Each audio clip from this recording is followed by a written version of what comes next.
It's a neat little project we're working on. We have a very intelligent homeowner that understands the value of maintenance and staying on top of things. Bought the house in the last year. He wants to know what he has and what he needs to do to maintain it. We did a camera inspection. We looked at all the stormwater lines, including the Coltec system, all the downspout conveyance drains to the Coltec. And we also took a peek at the septic lateral, the sewer lateral from the house to his septic system. The septic system is downhill here, but there's a main line that runs from where I stand. Just below me under this wall are two cleanouts back to the house. So what we found was there's a break in the pipe. Somebody else had repaired it. They used a Fernco. It's a little offset. It works, but it's a little clunky.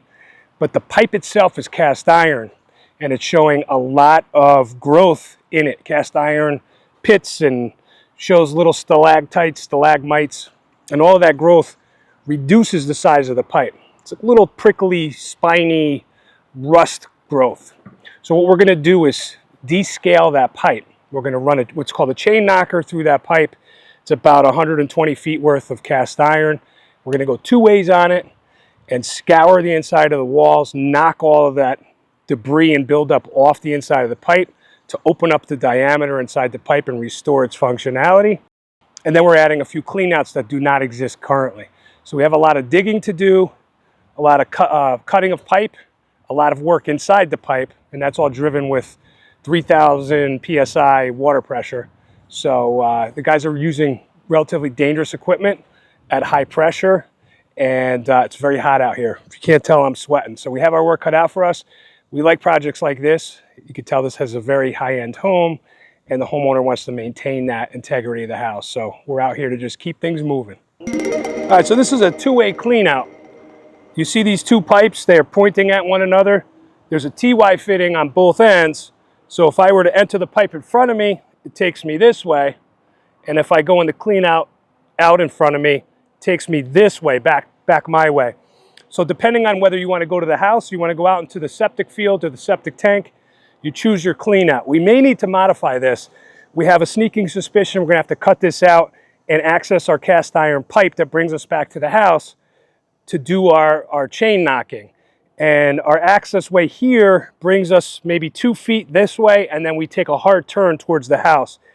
That turn, that elbow may be in the way of our performance with the chain knocker and our ability to use it and get it in and get it out of the pipe cleanly. So we may be modifying this. We're going to leave this exposed for now. I'll take you over to the other side of the house. Trench here in front of the house. This is the most logical location for an additional clean out. This is going to get us from the house out instead of having to go through the basement to gain access to the sewer lateral. Critical to have a clean out outside of the house. Just makes life easy. You don't have to track equipment inside, make a mess.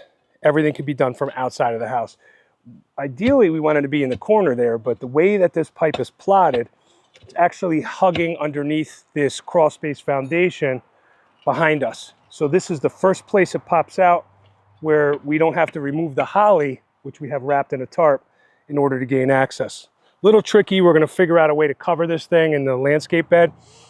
There's different boxes we could use to mask it, but this is going to be the location.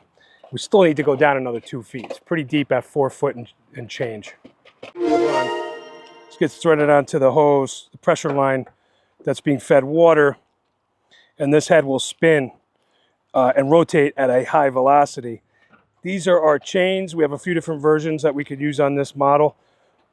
These are going to spin, spread out, and just descale the pipe. It's going to knock all the debris right off the sidewalls of the pipe.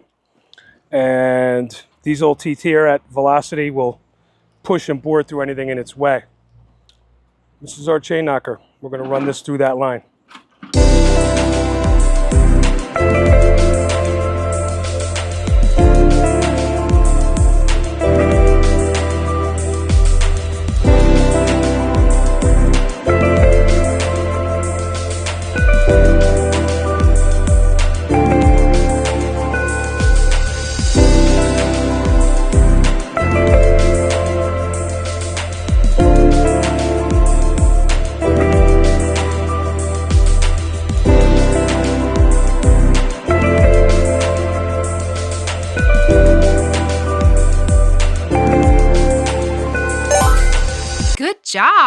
We already did the other half from the other direction, establishing a new clean out in the yard, coming back to the house.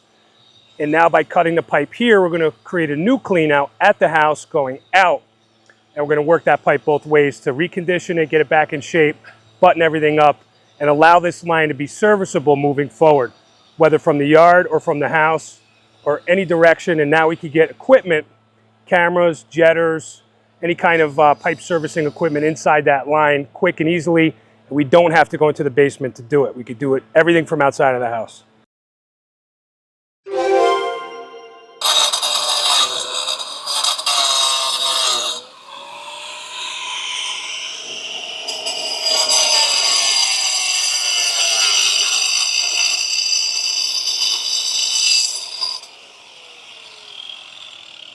So cast iron used to be the king. That's what was laid, but now PVC is prominent. A new line would be laid in PVC, Schedule 40, or even SDR 35. But because it's cast iron, we need to retrofit new PVC. We're going to use Schedule 40 in this case to create a clean out. So we need to make a cut and then use specialty fittings to make a new connection from the new pipe to the old pipe, so that we have an access way. That clean out's going to come to grade where the soil is and have a little threaded cap that'll give us access whenever we need to get in there.